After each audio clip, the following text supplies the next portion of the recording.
Hello and welcome to Broadcasting Scotland. My name is Lewis McGlynn. Hello and welcome to Broadcasting Scotland. My name is Saoirse Healy. Hello and welcome to Broadcasting Scotland. My name is Donald C. Stewart. Broadcasting Scotland is Scotland's independent broadcaster, providing factual news, reporting on the issues important to the people of Scotland. We are committed to public service broadcasting, and with your support, we will produce even more programmes. Provide opportunities for young people interested in media production and broadcasting, and challenge preconceptions of what Scottish media looks like, amplifying Scotland's voice and reflecting its communities. We can already deliver high quality.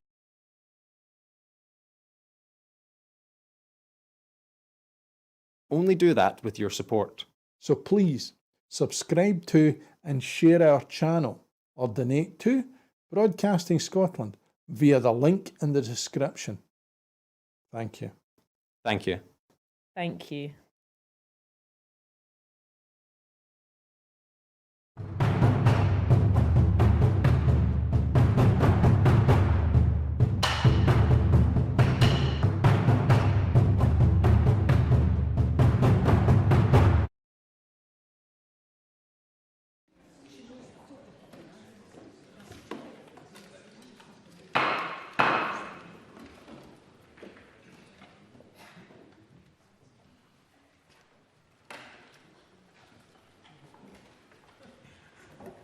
Good morning. The first item of business is general questions, and at question number 1 I call Brian Whittle.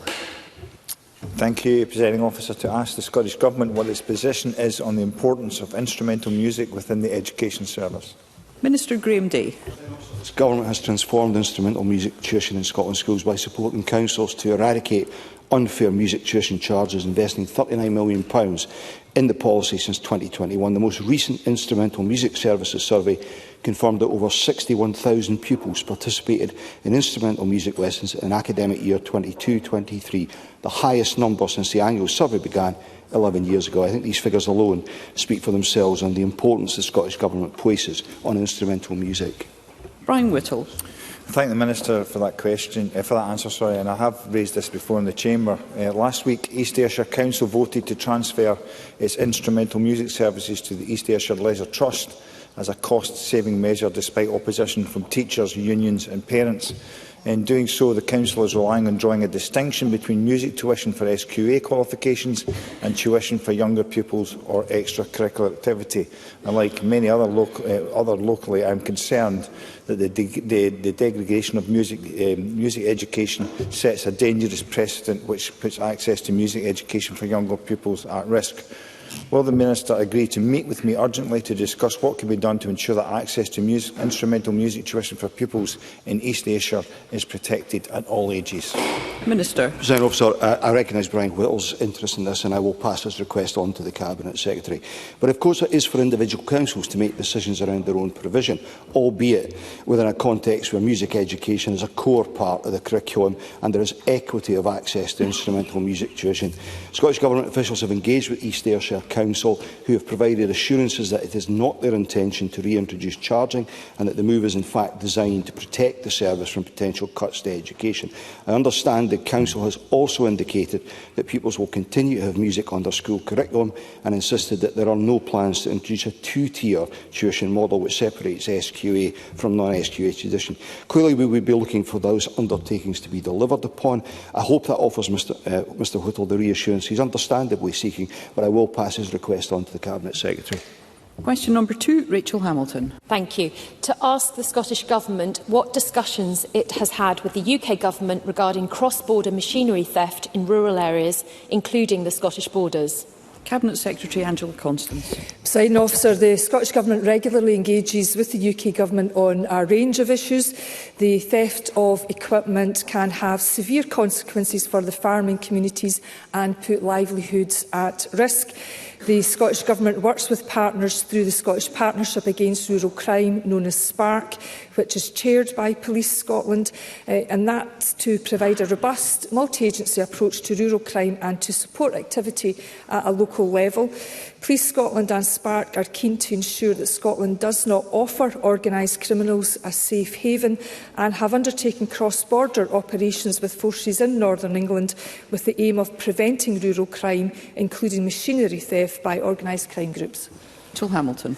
I thank the Minister for that answer. Thefts of quad bikes, farm machinery and trailers and GPS trackers continue to hit rural communities such as those in the borders. Last September, the Minister kindly assured me that the Scottish Government was looking closely at the Equipment Theft Prevention Act passed at Westminster. However, since the election of a Labour government, there has been no firm commitment to share the consultation responses which would allow me to advance my proposals for a bill in Scotland. Does the Minister recognise, as she I'm sure does, the urgent need for action, and will she work with me to support my proposals for a rural theft bill in Scotland? Cabinet Secretary. Presiding Officer, I very much appreciate that Ms Hamilton has asked a number of questions in this vein, given the increasing cost of rural crime, particularly around the impact of machinery being stolen or damaged, and the link between rural crime and organised crime is very well established. I have asked my officials to consider what the implications of the Members' Bill that was passed in Westminster last year are for Scotland, and what options are available to Scottish ministers. And if I can advise the member that the Home Office are currently drafting regulations with respect to the Members' Bill that was passed last year. They are not as yet in a position to say when these will be introduced, but I will ensure that I and my officials follow this important matter up. Question number 3, Douglas Ross. Thank you, Presiding Officer, and I refer the Chamber to my register of interest. My wife is a police sergeant in Murray. To ask the Scottish Government when it last met with Police Scotland and what issues were discussed. Cabinet Secretary Angela Constance. Presiding Officer, ministers and officials meet with Police Scotland regularly. My most recent meeting was on the 31st of October with the Chief Constable and the Chair of the Scottish Police Authority. We discussed Police Scotland's 3-year business plan, focusing on the implementation and oversight of the plan and how it will positively impact on policing in our communities. Regular discussions take place on police workforce numbers, ensuring the strongest possible position for frontline policing is a priority. Police Scotland is taking on more recruits this year since its formation in 2013, and the Chief Constable has stated that she expects numbers to reach 16,600 this week. Douglas Ross. The First Minister told me in this chamber that levels of crime in Scotland are at 40-year lows. In the 6 weeks since he said that, he's made no attempt to correct the official record. But the Scottish Government's own figures show that crime increased by 4%. So can I ask the Cabinet Secretary, have the Scottish Government published incorrect figures, or has the First Minister misled Parliament? Cabinet Secretary. Presiding Officer, it is really important that when we all explore both the long-term trends and the year-on-year increases in crime statistics, that we all fully understand those appropriately and properly. The facts of the matter remains that when we look at long-term trends, that Scotland remains a safer place today than it did when we took office. Where the member raises a very important point is that the nature of crime is changing in this country, and that means that the policing and the response to policing in this country has to also change, and that's why my engagement with the Chief Constable and the Scottish Police Authority is so pivotal. Thank you. I call Ash Regan. Thank you, Presiding Officer. Given the very distressing scenes in my constituency that occurred over the bonfire night period, what more support could be given to Police Scotland to combat this? And does the Cabinet Secretary agree with me that the Fireworks Act of 2022 must now be implemented in full as a matter of urgency to help protect these communities? Cabinet Secretary. Presiding Officer, I appreciate the member's commitment in this area and also the work that she has undertaken in years gone by, in particular around the fireworks legislation, the vast majority of which is now implemented. I do also want to acknowledge that many Edinburgh MSPs and other MSPs across the country will of course be working hard to reassure anxious constituents who have had to put up with considerable disorder over the past few days, and I want to put on record my thanks to emergency services, whether that's police, fire and the Scottish Ambulance Service. And while injuries to police officers this year have remarkably been reduced, nonetheless the level of hostility to our emergency services is utterly unacceptable, and I would like to take this opportunity to remind Chamber and to remind those offenders at large that there is a major investigation ongoing and every endeavour will be made to every effort will be made to find those culprits who've caused considerable anxiety and disorder in our communities. Question number 4, Murdo Fraser. Thank you, Presiding Officer. To ask the Scottish Government what support it provides to local authorities to help secure the future of community libraries. Cabinet Secretary Angus Robertson. Thank you very much, Presiding Officer. As Mr Fraser knows, library policy is devolved to local authorities. The Scottish Government provides general revenue funding to local authorities who have the financial freedom to operate independently and to allocate the total financial resources available to them on the basis of local needs and priorities.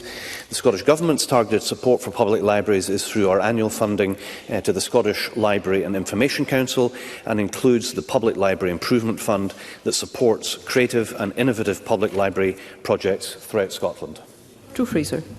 Well, I thank the Cabinet Secretary for his response. I have had numerous constituents contact me raising concerns about the proposed closure of 7 community libraries in towns and villages across Perth and Kinross as a direct result of budget cuts by SNP-run Perth and Kinross Council. These libraries are not just resources to lend books, they are important community hubs which host a range of activities, and their loss will be very significant to the communities that they serve. So given the uplift we've seen in the Scottish Government budget, what additional resource will now be made available to local authorities to ensure that these important local assets are retained? Cabinet Secretary. Well, may I say that I agree very much with Murdo Fraser about the value of libraries, including the community hub aspects of their work. There's a lot of very innovative work going on right across Scotland in terms of libraries changing and providing additional services for communities. So I think the point that he makes very strongly about the value of those libraries is one that I hope that his local authority listens to. In terms of the budgetary process, he'll appreciate that I'm not in a position to give any sneak previews of what may be coming in the weeks ahead. But again, the points that he has raised will have been heard. Brief supplementary, Bill Kidd. Thank you, Presiding Officer. Cabinet Secretary, can I please ask for any available update on the work of the Scottish Government Public Library Improvement Fund in supporting the vital role of libraries by helping our hard-working library staff bring their innovative ideas to life? Cabinet Secretary. So the Scottish Government supports the Scottish Library and Information Council, which provides leadership and advice to Scottish ministers, local authorities and the wider libraries sector. In the year 2024-25, we're providing annual funding of £665,000 to SLIC as recognition of the importance of our public libraries and to support the excellent services that they provide. This includes £450,000 for the Public Library Improvement Fund that supports creative, sustainable and innovative public library projects throughout Scotland, with £200,000 awarded to individual projects. 24-25 successful projects are due to be announced soon. Question number 5, Audrey Nicoll. Thank you, Presiding Officer. To ask the Scottish Government whether it will provide an update on the work that it is doing to support oil and gas companies to collaborate with renewables companies to test and deploy new technologies. Cabinet Secretary Gillian Martin. Thank you, Presiding Officer. We're committed to working in partnership with the energy industry to deliver a just energy transition. Our Energy Transition Fund is supporting projects in the North East which promote collaboration across offshore energy sectors. These include the Energy Transition Zone, transforming the region into a globally integrated energy cluster, and the Global Underwater Hub, using underwater expertise, technologies and skills to drive innovation and accelerate the transition. Separately, innovation in targeted oil and gas projects are using floating wind to electrify oil and gas infrastructure, and this helps decarbonise production, whilst crucially enabling the offshore wind sector to expand. Audrey Nicoll. I thank the Cabinet Secretary for her response. Many oil and gas companies are already transitioning to renewables.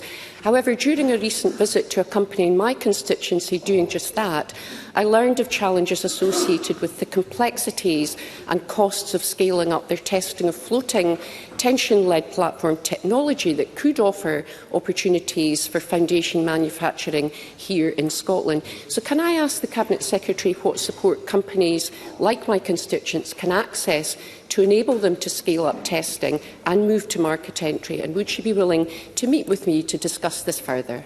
Cabinet Secretary. Well, first of all, I'm absolutely delighted to meet with the member and the company that she is speaking on behalf of. As set out in our innovation strategy, the Scottish Government is committed to developing world-leading economic clusters, including in offshore wind. Companies and investors who wish to discuss funding and investment opportunities in the offshore wind sector should engage with the Scottish National Investment Bank and the enterprise agencies who are best placed to advise on what support could be available. But I would also encourage the company, if they haven't already, to get in touch with the Net Zero Technology Centre, who provide advice in this area and support to companies that are wishing to innovate. Question number 6, John Mason. Thank you. To ask the Scottish Government what information it holds on levels of compliance with ScotRail's alcohol ban. Cabinet Secretary Fiona Hislop. Although ScotRail staff will observe some passengers drinking alcohol on trains and in appropriate circumstances ask that they refrain, staff do not record such observations or action each time it occurs on train services.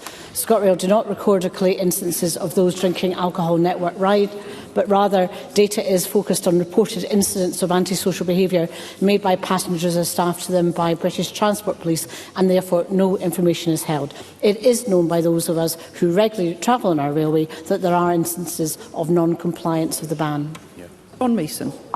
Well, I thank the Cabinet Secretary for that answer, and as she says, there are frequent non-compliances. I saw it in Dumfries recently, I was on the train, and I see it in Glasgow and Edinburgh frequently as well. I mean, clearly the ban is not being enforced. ScotRail don't like it. Their staff refuse to do anything with it. They joke with passengers who are drinking. And they make no effort to stop them. British Transport Police do not agree with the ban either and say it can't be enforced. So surely we either have to remove the ban or do something to make it enforceable. Cabinet Secretary. So the member identifies the dilemma very clearly. That is why I am actively looking at this issue. Tackling and preventing violence against women and girls and wider antisocial behaviour has to be the main focus, and that was made clear to me and the message I received from the roundtable I held on the 6th of December last year regarding women's safety in public transport. Broader action on antisocial behaviour with or without drunkenness and not the alcohol ban was deemed to be the main focus for action at that roundtable. All rail unions, ScotRail and British Transport Police are of the view that the ban perversely undermines focus on compliance on what is acceptable or not acceptable behaviour and want the ban lifted. However, we also have the public messaging about alcohol to consider, and that is why I am actively discussing this with my Cabinet colleagues. Brief supplementary, Graham Simpson. Yeah, thank you very much. The Cabinet Secretary has been actively looking at this for long enough. I've provided her with a solution. We discussed that in private. I'll keep it that way. But isn't it time that she actually makes a decision and removes the ban? Cabinet Secretary. Can I thank Graham Simpson for his engagement on this issue to date and suggestions. I have to consider all the factors, and I have to consider that collectively with my Cabinet colleagues. There are issues that we have to consider. The Equally Safe strategy, there's a strategic review of the Independent Working Group on Antisocial Behaviour, presenting its report to Ministers, COSLA and Police Scotland this year. But I think there is a genuine dilemma. I think in this chamber everybody will have a different view about this. I know some of my predecessors have different views about this. I have to bring everyone together on this, but I am very conscious that if you have something that isn't working, you have to fix it, and I intend to do so. Thank you. Question number 7, Claire Baker. Thank you. To ask the Scottish Government how it is ensuring adequate provision of enterprise support to businesses in Mid-Scotland and Fife. Minister Tom Arthur. Businesses of all sizes and types in the Mid-Scotland and Fife region can access support from a wide range of public sector organisations, including Business Gateway and Scottish Enterprise, through the Find Business Support website. 100 companies with the potential to make the greatest impact on the Scottish economy also receive one-to-one account management support from Scottish Enterprise. In 2023-24, Scottish Enterprise worked with businesses in the region on projects projected to deliver 1,127 real living wage jobs, £36 million in innovation investment, £25 million in capital investment and £188 million in international sales. Claire Baker. I thank the Minister for that response. This is Fife Business Week with a focus on skills delivery and adapting to agile business models through digital technology and solutions. I know from conversations I have with businesses in Fife that increased use of digital technology can increase their competitiveness and efficiency. Since the popular Digital Boost grant funding was discontinued, can the Minister provide an update on what digital support programme support is now available, how this is an improvement on the Digital Boost grant and how it will benefit those businesses across my region? Minister. I thank the member for their supplementary answer. The digital boost schemes, as a member recognises, are still paused, and as I confirmed in a letter to Ms Baker in her capacity as convener of the Economy and Fair Work Committee. Despite these specific programmes not being live, helping businesses to harness the power of technology is a core part of modern business support, and as such the support to digitise is embedded across many business support functions. Examples include Business Gateway, the Innovation Centre programme, the National Manufacturing Institute for Scotland and many sectoral business accelerator programmes. Thank you. That concludes general questions. The next item of business is First Minister's questions. Before we move to First Minister's questions, I invite the First Minister to make some brief remarks to mark Remembrance Day. Presiding Officer, on Sunday, Scotland pays tribute to the brave men and women who laid down their lives to protect our country and the freedoms that we all enjoy. Their bravery and their sacrifice make possible the peace and the liberty that we all so rightly cherish today. We remember them in our hearts and we commit ourselves to work for the peaceful and democratic way of life for which they made the ultimate sacrifice.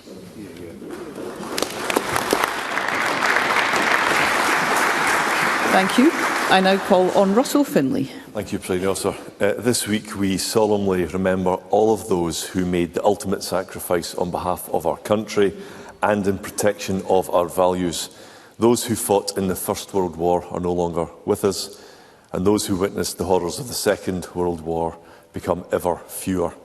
As conflict continues to claim innocent lives around the world, I and my party pay tribute to Britain's armed forces for keeping us safe. For all of the fallen and for all of those who continue to serve, we will remember them. Thank you. Thank you. I now call Anna Sarwar. Presiding Officer, this weekend we will mark Remembrance Sunday, the day when we remember all those who have made the ultimate sacrifice to protect our country and to face down tyranny. It is also a day when we recommit to the cause of peace across the world, a cause that has never been more important. And as we prepare for Remembrance Sunday, we must come together to remember the lives we have lost and commit to supporting our current serving men and women. At the going down of the sun and in the morning, we will remember them. Thank you. I now call Lorna Slater. Thank you to the Presiding Officer for giving us this time today to remember and be grateful. I grew up in a time of peace and plenty. I have never known war. And I am so grateful to the people and democratic institutions who have made this possible. We said never again after the wars of the early 20th century, and yet violent conflict once again tears our world apart, destroying homes, lives, communities and futures. War crimes and genocide have not been banished to the past. They are being committed today as the world looks on and is complicit. I fear for the future. As existing conflicts escalate and democratic ideals retreat, will future children be able to grow up in peace and plenty? We take this moment to acknowledge everyone who has suffered and is suffering because of war, and to remember our responsibilities in creating and nurturing peace. Thank you. And I now call Alice Cole-Hamilton. Thank you, Presiding Officer. Presiding Officer, every year, as they plough their fields, the farmers of Arras and Thiepval and Passchendaele unearth bullets and shrapnel and other material of war. It's called the Iron Harvest, and it serves more than a century later as a reminder of the supreme sacrifice made by so many for the freedoms that we all enjoy today. But I'm struck, Presiding Officer, that right now that same material of war is being buried in the soils of Ukraine, as the fighting men and women of the armed forces of Ukraine fight as a firebreak to protect the freedoms of the democracies that we all enjoy. So, this Remembrance Sunday and every Remembrance Sunday, we will choose to remember those who have fallen in supreme service of this country and those who are falling still to protect the freedoms we all enjoy. Thank you.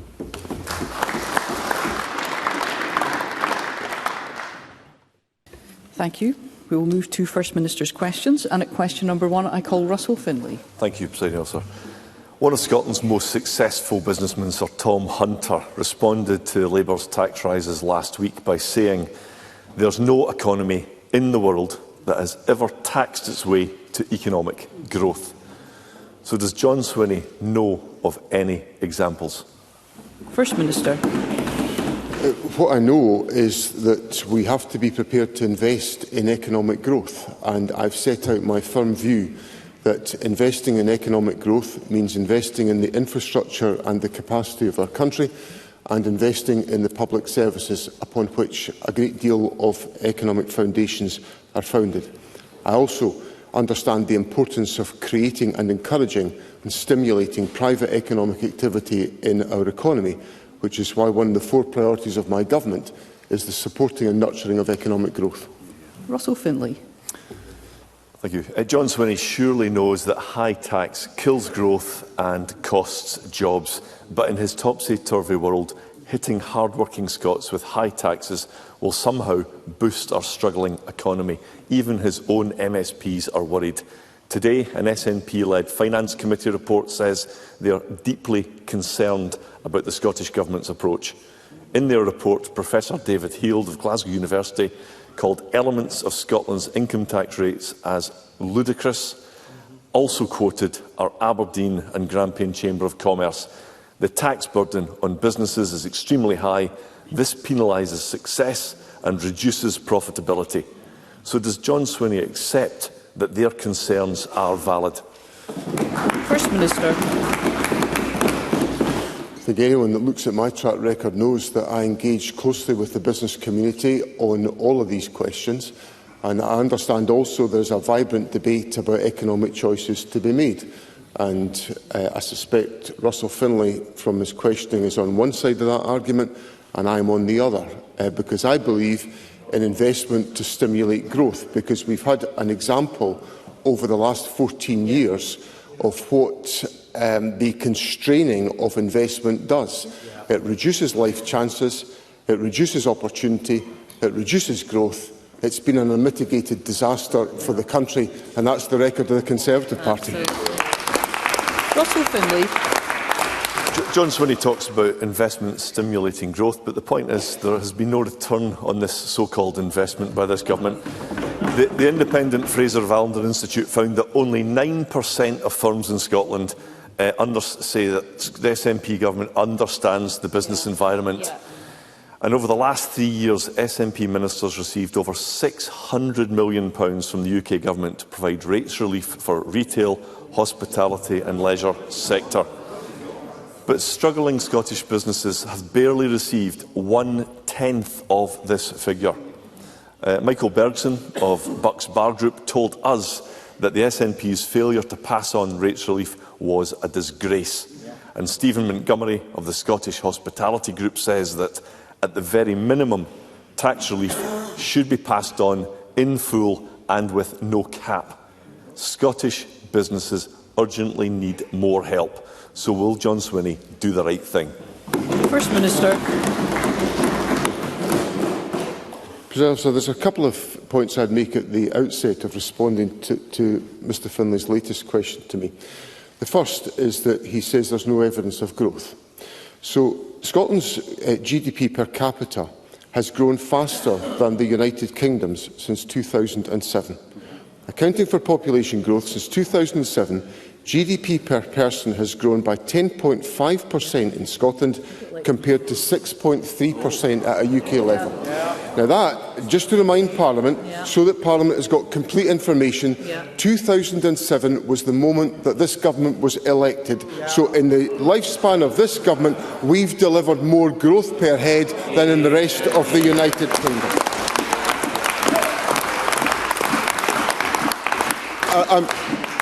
The second point, because we're on helpful clarifications here, Presiding Officer, if you may forgive me. Most of the taxation that is imposed upon business is not determined by this Parliament. Most of it is determined by the United Kingdom Parliament. And on business rates, we have, of course, the most comprehensive small business scheme of business relief, which for the hospitality sector means, in our estimations, about 50% of the hospitality sector pays absolutely no business rates whatsoever in Scotland.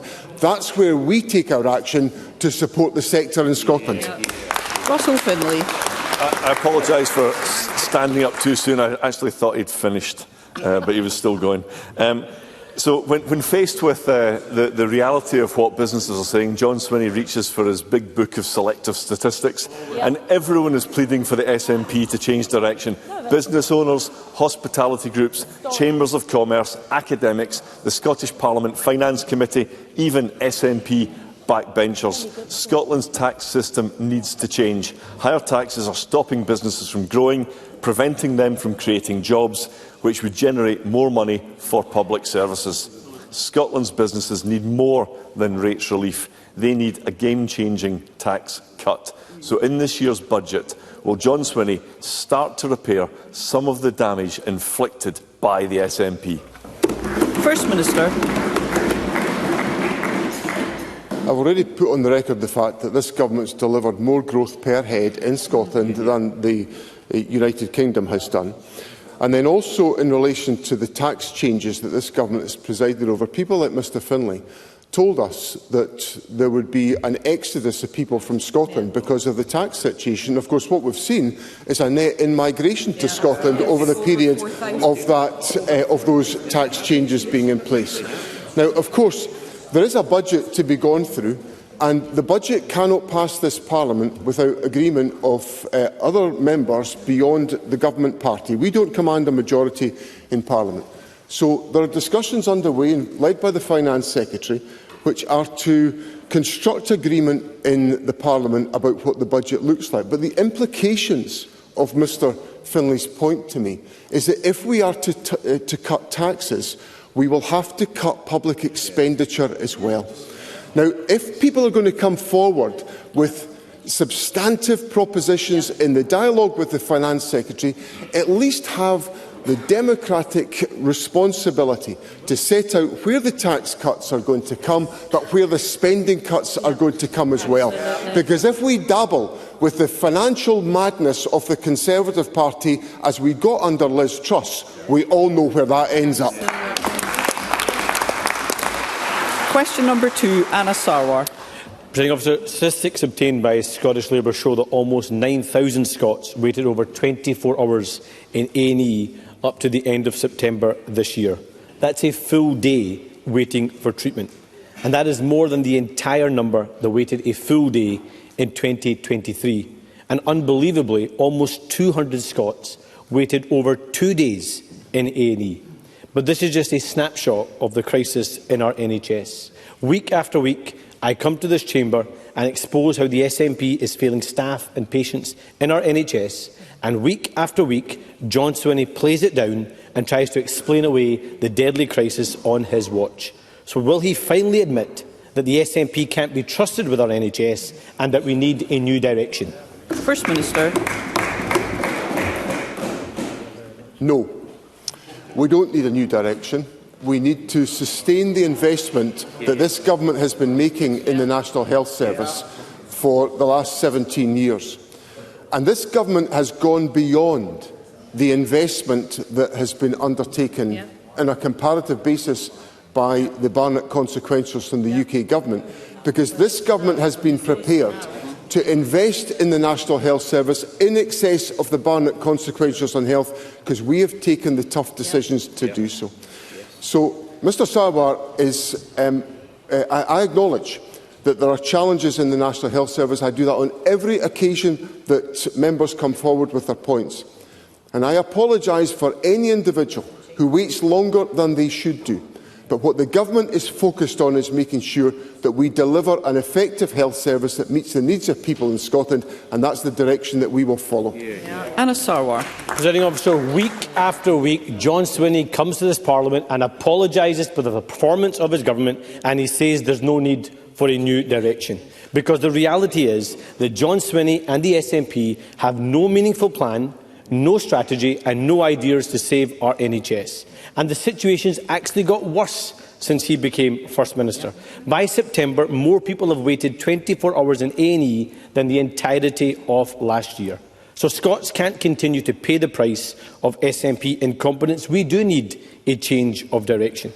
And as part of Labour's transformative budget, the Scottish Government will receive an additional £789 million for our NHS this year, and an additional £1.72 billion for our NHS next year. But this vital new money can't be wasted by continued SNP financial mismanagement and SNP incompetence. Put simply, more of the same won't cut it. So will John Swinney commit to using this money to tackle long waits and to reform our NHS so that it's fit for the future? First Minister. So, in the last 12 months, there has been an increase in the number of operations performed in the National Health Service. In the last 12 months to June 2024, outpatient activity has increased over the previous 12 months. There have been more than 1.5 million attendances at A&E, and there's been an 82% increase in A&E consultant headcount compared to 10 years ago under this government's watch. So what I would say to Mr Sarwar is that we are investing, but we are fully aware of the challenges that have been faced, and we are addressing them. Now, Mr Sarwar goes on to talk about the budget, and he knows from what I said last week that I welcome the investment that has been made in public expenditure as a consequence of the budget. And I give him the absolute assurance that that will be invested in strengthening and reforming and improving the National Health Service. But there is one challenge in all of that. That budget will only be able to be deployed if there's a parliamentary majority in favour of supporting that budget. So Mr Sarwar is not an innocent bystander on that question. If Mr Sarwar wants the money to be spent, he should vote for the budget. Anna Sarwar. New money is one thing. What you do with that money to change the direction of our country is another. And there's actually 50,000 fewer planned operations compared to pre-pandemic levels. Scottish Labour has a plan to fix the NHS and make it fit for the future by cutting bureaucracy, investing in new technology, prioritising wraparound community care and creating dedicated teams to clear the backlogs. But all we have from this SNP government is continued denial and a hunt for excuses. On John Swinney's watch, 1 in 6 Scots stuck on an NHS waiting list. Delayed discharge sky high. Cancer treatment standards missed again and again. Families forced to take out loans or remortgage their homes to go private, and NHS staff feeling burnt out and let down. This is the deadly legacy of the SNP's incompetence. They have the money, They have the powers and they've now run out of excuses. So will John Swinney tell the people of Scotland when they will finally have an NHS that is there when they need it, or do we need to wait for a change of government in 2026 for us to get our NHS back? First Minister. Well, I don't think Mr Sarwar listened to my second answer, because my answer was quite clear. I set out the strengthened measures that we've taken to expand the capacity of the National Health Service. Let's hear the First Minister. I acknowledge the challenges that we face in the National Health Service, and I welcome the fact that we have the opportunity for further investment arising out of the United Kingdom budget. I don't know why Mr Sarwar can't just embrace my positive and constructive contribution to the discussion.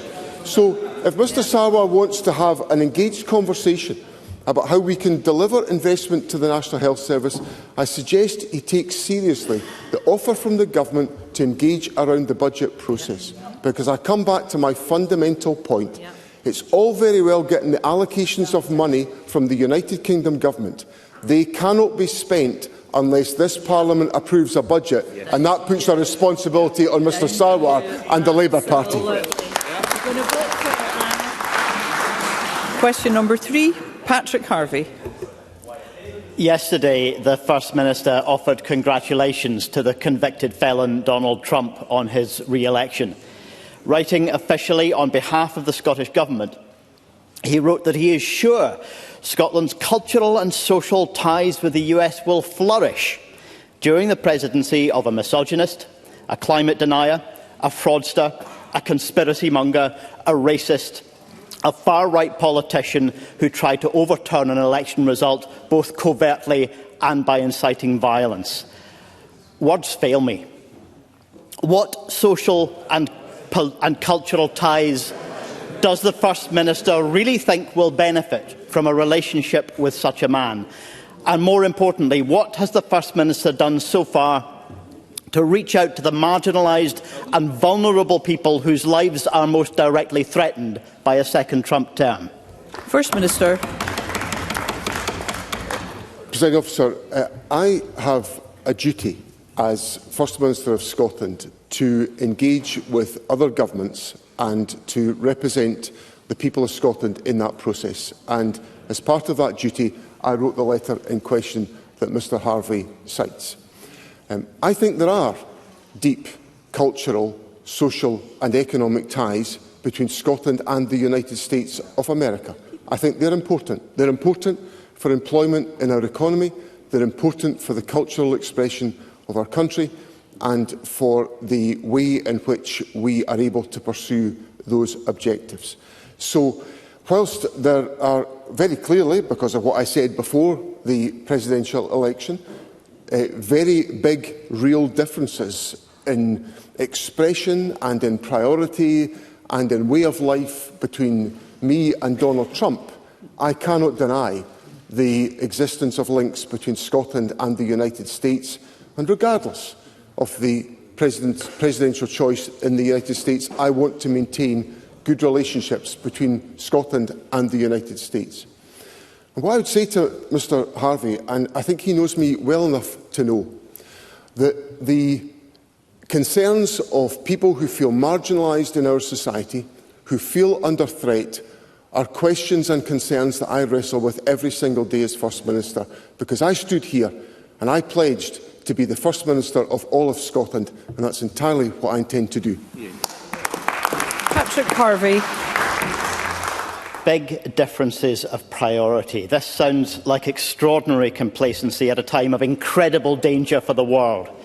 The re-election of Trump is particularly dangerous for climate policy. This is someone who has peddled climate conspiracy theories for many years. But such threats exist in Scotland too. The First Minister's government is on the verge of making a decision on a new fossil-fuelled power station at Peterhead.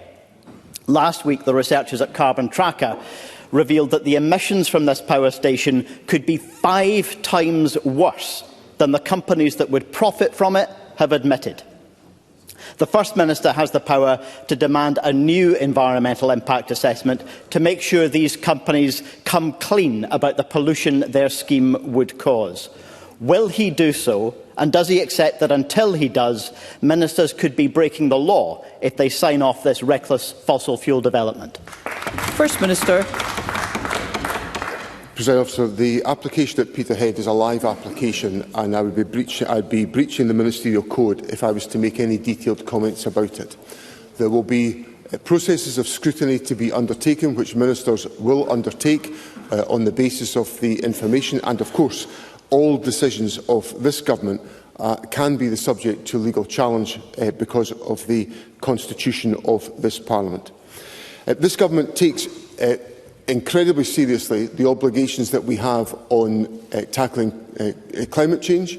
The Net Zero Secretary steered through Parliament on Tuesday the final stages of the Climate Change Targets Bill, and the Government, of course, is considering all of the issues in relation to the tackling of climate change in the budget priorities that we take forward. And I assure Mr Harvey of our absolute determination to do so. No change of government in the United States is going to change this government's attitude about the imperative of addressing the climate emergency.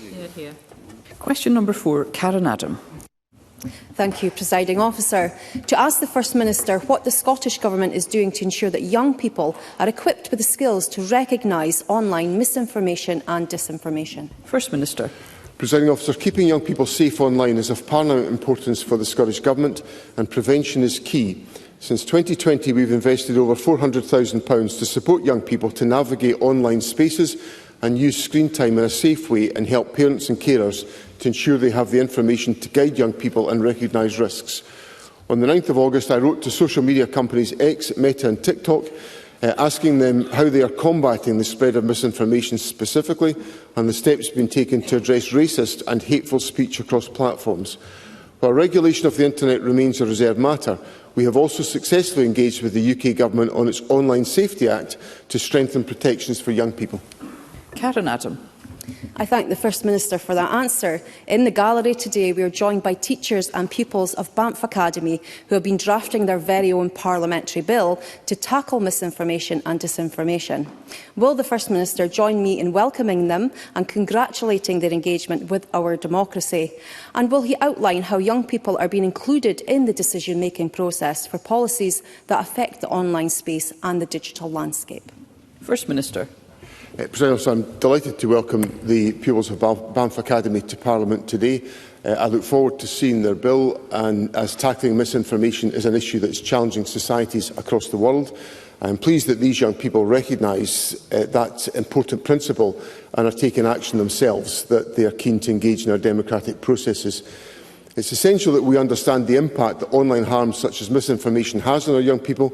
We provide funding and work with a range of organisations, including Barnardo's and NSPCC's Childline, who support children and help us develop policies and design services that safeguard young people and provide the right support when they need it.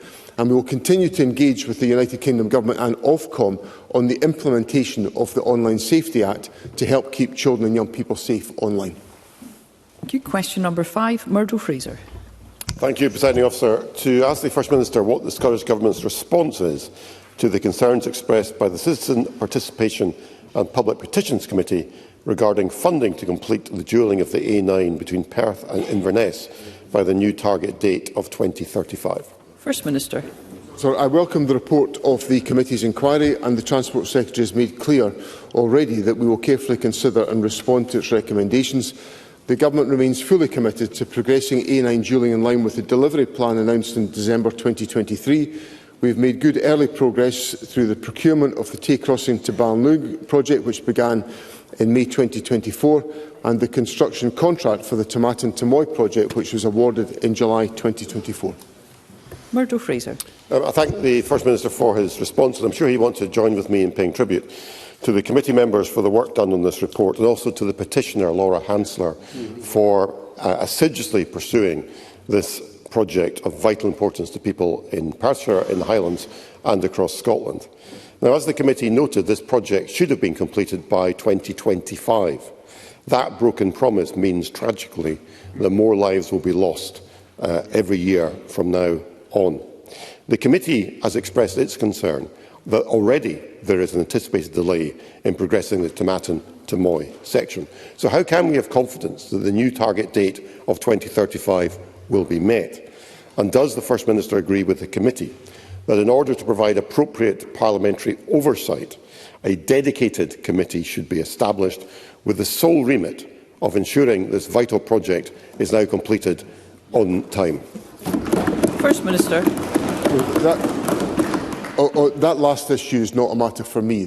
Parliament decides the committees that it has. Once Parliament decides that, ministers will engage fully and substantively. The Transport Secretary is already reporting on a regular basis to the Net Zero Committee. If Parliament chooses to change the committee arrangements, then the Government will respond accordingly, and we will engage with all parliamentary scrutiny, as is our duty to do so. I pay tribute to the campaigners who have argued on this issue. I have been a strong supporter of A9 dualling for all of my parliamentary life, and we have made substantial progress with the dualling of the Kincraig to Dalradi stretch, the Luncarty to Passiburnham stretch, the improvements at the Balnoog Junction in my own constituency, and of course we have the next steps been taken on Moy to Tomatin. And I'm delighted that the construction work will start there soon. And I give Parliament the assurance the Government is absolutely determined to ensure that we progress on this project. Edward Mountain. Thank you very much, Presiding Officer. The inquiry stated in paragraph 138 of their report that, based on the evidence from Transport Scotland and the Scottish Government, that since the promise to dual the A9 by 2025, transport projects in central and southern Scotland were prioritised. Given this fact, First Minister, will you be prepared to come up to the Highlands and meet with campaigners and those people on the ground to convince them that your word will hold true this time, whereas the Government's word in the past has not? First Minister. You see, that's where I think these kind of contributions don't help the reasoned deliberation of policy within this Parliament, because as I pointed out last week, I came into government here in 2007, committed to A9 dualling, and this Parliament took a decision which stopped me from spending £500 million on A9 dualling because the Conservatives, the Labour Party, the Liberals and the Greens forced me as a Minister in a minority government to spend £500 million on the Edinburgh Tram project, when this Government had a commitment to spend it on A9 dualling. Let's hear the First Minister. In the subsequent period, and your colleagues are muttering 17 years ago. Well, if we'd been able to proceed with projects at that time, we would have had £500 million at our disposal to dual the A9, which would have helped. Now, I'm a bit perplexed by what projects Mr Mountain doesn't want us to have taken forward. Did he not want us to take forward the Queensferry crossing? Did he not want us to take forward the Aberdeen Western Peripheral Route? There's Mr Burnett sitting there. He'll be driving on the Aberdeen Western Peripheral Route. So will be Liam Kerr. Do they not want these projects to be delivered in different parts of the country? This Parliament needs to have a reasoned debate about the limitations of resources, and we'll have less posturing from the Conservatives. Question number 6, Mark Griffin.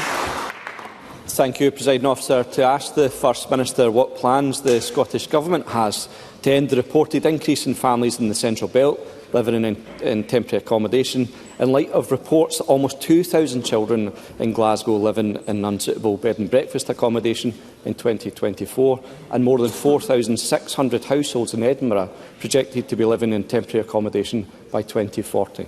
First Minister. Presiding Officer, additional investment of £42 million in affordable housing this year has been targeted to the local authorities in the Central Belt with sustained temporary accommodation pressures. This funding is to increase the supply of social and affordable homes, including properties suitable for larger families, through acquisitions and, where appropriate, to bring long-term empty social homes back into use. We are providing record funding of more than £14 billion to local authorities in this financial year to deliver a range of services, including homelessness services, and are introducing new homelessness prevention duties. We are investing over £90 million in discretionary housing payments to help families meet their housing costs and to sustain tenancies, and recently announced measures on rent controls to help protect tenants and keep people in their own homes. Mark Griffin. First Minister, a key pillar of your agenda is rightly to focus on eradicating child poverty. But how can we eradicate child poverty when 10,000 children are in temporary accommodation? There's a tenfold increase in kids living in bed and breakfast, and some are telling heartbreaking stories about how they're having to boil eggs in toilet water for their dinner. Now, the Finance Secretary promised that the #1 priority for the Government, if it received additional funding, would be to reverse the cuts to the Affordable Housing Supply Programme. Now that the incoming Labour Government has delivered that additional funding, £1.5 billion this year, £3.4 billion next year, is that still your Government's top priority, given that the best way of getting those 10,000 children out of poverty is giving them the home they desperately need? Always through the chair, please, Mr Griffin. First Minister. President Officer, Mr Griffin raises a number of very significant and serious issues, and I would be the first to accept that the position on homelessness and temporary accommodation is not where I would want it to be at this moment. I think Mr Griffin and I can probably agree that that's a product of the financial constraints that we've had over the last 14 years from Conservative-led austerity. And I welcome, as I did last week, the investment that has been announced by the United Kingdom Government that will provide us with more scope to address the issues that Mr Griffin puts to me. So in answer to his direct question, does the improvement of the housing situation remain a priority for the Government? Yes, it does. I'm happy to confirm that. And I will be working with the Finance Secretary during the course of the budget preparation to address that very issue, because it was a matter of great regret to the Government that we had to reduce funding for housing because of a very abrupt reduction in spending on financial transactions by the previous Conservative Government. Now, we have more options to be available. So I give Mr Griffin the assurance that that will be uppermost in our thinking. But I do come back to the point I was making to Mr Sarwar. If that money is to be spent, there has to be more people voting for the budget than just my colleagues. So I invite Mr Griffin to perhaps encourage some constructive discussion in the Labour Party about how we might make progress on the budget so we can address the legitimate points he puts to me. Megan Gallagher. Thank you, Presiding Officer. First Minister, this Government has had 17 years to fix the problem, but they've failed. A quarter of households with children have spent a year or more in temporary accommodation, and nearly 8,000 households in need were not offered temporary accommodation. It's time for actions, not words. The SNP have failed to turbo boost house building and now have families stuck on accommodation waiting lists. So when will the SNP finally tackle the housing emergency, or will this continue to be another ball dropped by this SNP government? First Minister. My goodness, the brass neck of Conservative members in this Parliament. So let's hear one another. For 14 of the last 17 years, this Government has railed against the austerity that was inflicted upon us by Megan Gallagher's Conservative government. With all the damage that was done, and we're all agreed that it was a disastrous period of austerity. Now, even despite all that austerity, this Government has built more affordable houses per head of population than in England and in Wales. Despite the austerity of the Conservative Government, we have been investing in housing. Do we have a housing emergency? Yes, we do. Have we built more houses per head of population than the rest of the United Kingdom? Yes, we have. Will we now be glad to see the back of the Conservatives and the impediments they put in our way? Yes, we are. And we'll focus on delivering for the people of Scotland. Martin Whitfield. I'm very grateful, Presiding Officer, and I thank the First Minister for his response. But temporary accommodation, as he is aware, is not just a problem across the Central Belt. In South Scotland and East Lothian, 354 households are in temporary accommodation. 50 are with children in. So is temporary accommodation adequate housing under Article 27 of the UN Rights of the Child and our own UNCRC Incorporation Scotland Act? First Minister. That's a slightly more definitive question than I can answer in the Parliamentary Chamber today. But what I can say to Mr Whitfield is that there is good evidence of progress being made on tackling the issue of temporary accommodation by some of the action on voids, for example. So the City of Edinburgh Council has reduced the overall number of voids in their properties by 500. 500. They've reduced it down to 970. And I pay tribute to the City of Edinburgh Council for what they have done. And the Government wants to work constructively with local authorities to try to ensure, in the short term, we make as much progress as we can on reducing the level of voids. So we'll be happy to discuss these issues with East Lothian Council or the Scottish Borders Council or the Fraser and Galloway Council in Mr Whitfield's region. Because if we all use the resources and the flexibilities and the powers available to us, we can make an impact on these questions, as the City of Edinburgh Council has demonstrated, and improve the quality of life of families in our country. Yeah. Thank you. We move to general and constituency supplementaries, and I call George Adam. Thank you, Presiding Officer. Does the First Minister find it concerning that the Labour UK Government announced university tuition fees would rise to £9,535 per year? Michael Mara has hinted that Labour would examine models to reintroduce some forms of charges in Scotland, and the Tory leader, Russell Finlay, has openly talked about ending tuition fees.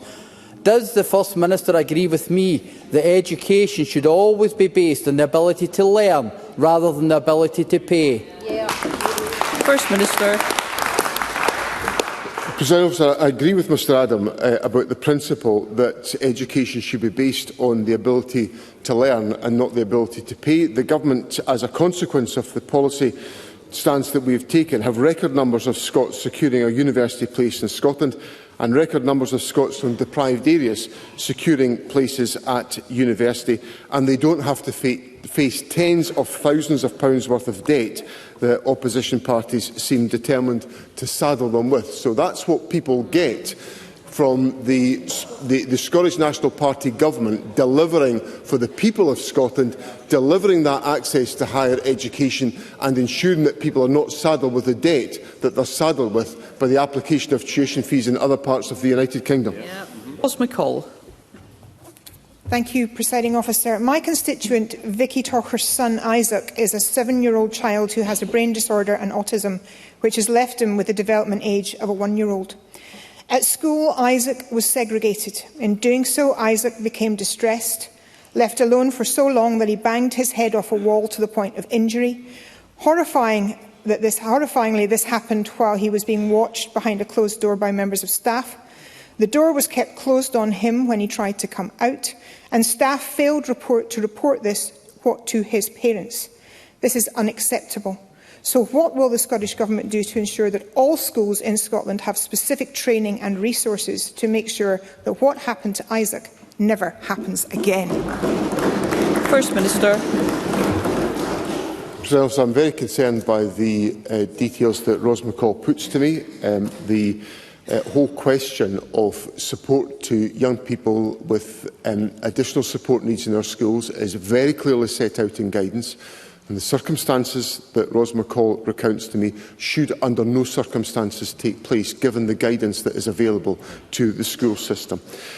I have extensive experience of these issues from my years as Education Secretary, where I engaged with Beth Morrison and also with one of my own constituents who has done significant work in relation to raising awareness about the very issues that Ros McCall puts to me. And I cannot conceive of a circumstance in which any of the guidance would be justifiable in the detail that Ros McCall has put on the record today. I can assure her that the Education Secretary is actively engaged on this question in relation to the formulation of further guidance, and we are of course engaging on some of the questions that arise in this respect in the bill that's been brought forward by Daniel Johnson. Fulton McGregor. Thank you, Presiding Officer. During this parliamentary session, members from every party have acknowledged that with Scotland having a much higher prevalence of Huntington's disease than the global average, and there is a growing need for specialist Huntington's disease services provided to NHS patients throughout Scotland, especially, I should say, in North Lanarkshire, where there is a higher prevalence still. In light of this, and as Scottish Huntington's Association approaches its 35th anniversary family gathering in Dundee on the 9th of November, Can I ask the First Minister if the Scottish Government will meet with representatives of the charity to discuss what the Government can do to assist it to deliver upon both this call for increased services and the charity's mission of achieving the best possible care and support for everyone impacted by Huntington's disease in Scotland? First Minister. Can I thank Fulton McGregor for raising this important issue and recognise that Huntington's disease is a devastating condition, and I absolutely agree with Mr McGregor that all those affected should be able to access the best possible care and support. Through our neurological framework, we've been working hard to improve neurological services across Scotland, and I know that my officials previously met with the charity to better understand the needs of people with Huntington's disease. The Minister for Public Health and Women's Health would be happy to meet with the charity representatives to further discuss the provision of Huntington's care in Scotland, and I would be delighted to encourage that dialogue between the Scottish Government and the neurological conditions team to take this forward. Pam Duncan-Glancy. Thank you, Presiding Officer. Yesterday, the SQA published its review into the collapse in higher history attainment, saying that poor standard of learner performance accounts for the drop. So after essentially marking their own homework, the SQA has said there was no problem, despite teachers and pupils saying otherwise. One teacher has said of this review, it's a gut punch. It makes liars out of all the teachers who were in that room. The First Minister presided over an exams fiasco in 2020 that punished the poorest pupils, and here we have another one. So can I ask the First Minister, how many more exams fiascos is he happy to oversee before he accepts that his government's so-called reforms are nothing more than a rebrand? First Minister. On the question of higher history, the review was published by the Scottish Qualifications Authority. The report was independently reviewed and endorsed by the Director of Qualifications and Assessment at the WJEC, which is the largest awarding body in Wales. So there's been no example of anybody marking their own homework. It's been independently reviewed, and obviously this is a matter of distress. I understand the concerns there are about performance of young people when they don't get the qualifications that they hope to achieve, but what has been undertaken here is a thorough and independent review of the concerns, and they've been peer reviewed by another awarding body. Gordon MacDonald. Thank you, Presiding Officer. And I remind the Chamber I am the co-convener of the cross-party group on Scotch whisky. First Minister, I am deeply concerned about the impact of Labour's budget on the whisky industry, a key sector of Scotland's economy. The Scotch Whisky Association has said that the Labour Chancellor's decision to further increase duty on Scotch whisky is a hammer blow, runs counter to the Prime Minister's commitment to back Scotch producers to the hilt, and increases the tax discrimination of Scotland's national drink. Does the First Minister share my and the industry's concerns about the impact of Labour's budget on the industry?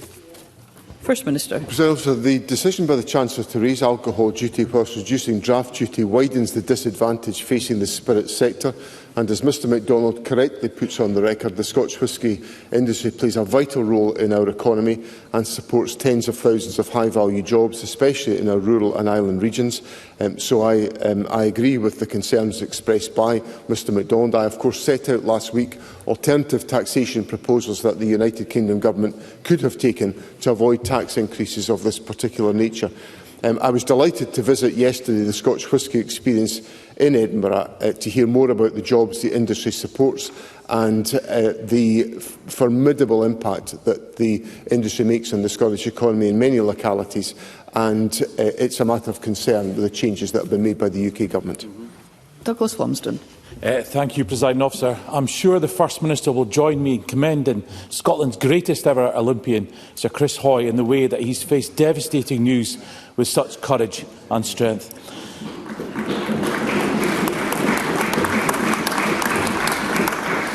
This week, Sir Chris has called for greater and earlier screening of prostate cancer.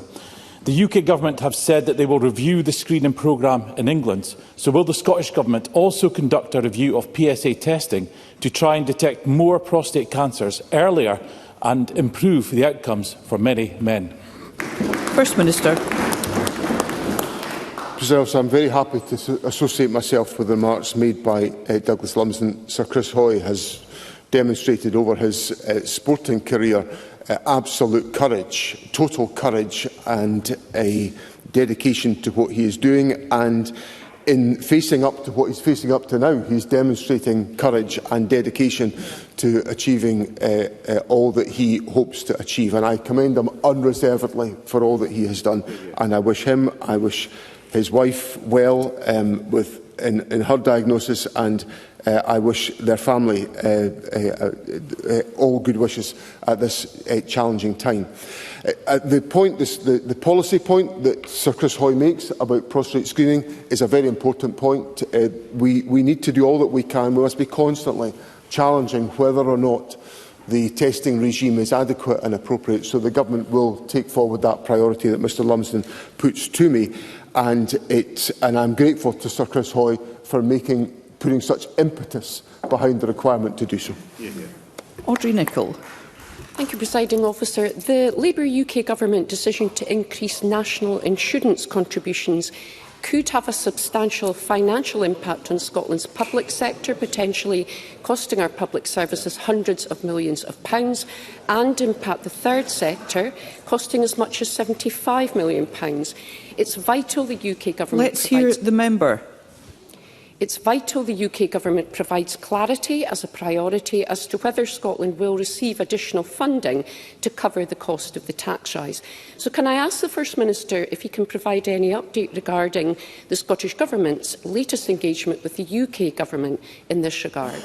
First Minister. The Finance Secretary has written to the Chancellor on this important issue because we need to have clarity for our own budgeting purposes about what compensatory effects will be allocated to the public funds to deal with the increased costs that will arise for the employer's national insurance contribution increase. That will apply to very clearly identifiable public service organisations, but there is also a question about whether it will apply to organisations that are not classified in the public sector but are providing public services. For example, care providers or third sector organisations, or further afield universities and colleges into the bargain. So there is a very significant uncertainty that faces the budget as to whether that is going to be adequately and properly covered, and that will be the subject of detailed discussions between the Scottish Government and the United Kingdom Government as we proceed with the budget steps that we take forward. Faisal Chowdhury. Thank you, Presiding Officer. My constituent Andrea cares for her daughters who are full-time wheelchair users. Her home is not large enough for wheelchairs or specialised bed recommended by her daughter's physio. She has applied for adapted housing, but despite her daughters living in pain, there are not enough suitable homes, so they are stuck on a waiting list. Will the First Minister look into my constituent's case, and does he recognise the severe shortage of social housing for disabled people means Andrea's case will be far from unique? First Minister. If Mr Chowdhury was to provide me with the details, I'll certainly have a look at it. Obviously, it is a decision for local authorities in relation to the provision of the accommodation, and I can't intervene in the allocation of housing decisions that are made by local authorities. I would be acting inappropriately if I did so. There is a substantive point, or two substantive points that I'd make about Mr Chowdhury's point. The first is that we need to be working as part of our investment programme in housing to ensure that our housing stock reflects the needs of the population, so accommodation that's suitable for wheelchair use is important. And secondly, there is an important issue which I was discussing this morning with the Convention of Scottish Local Authorities about the provision of funding for adaptations in housing to make housing more suitable for the needs of individuals, to enable them to be sustained in their own homes. And these issues will be considered as part of the budget process. And again, I look forward to engagement with the Labour Party about how we might be able to take forward some of these priorities, which will only happen if there are enough votes in Parliament to support the Government's budget. Thank you. That concludes First Minister's questions. The next item of business is a member's business debate in the name of Gillian Mackay, and there will now be a short suspension to allow those leaving the chamber and public gallery to do so.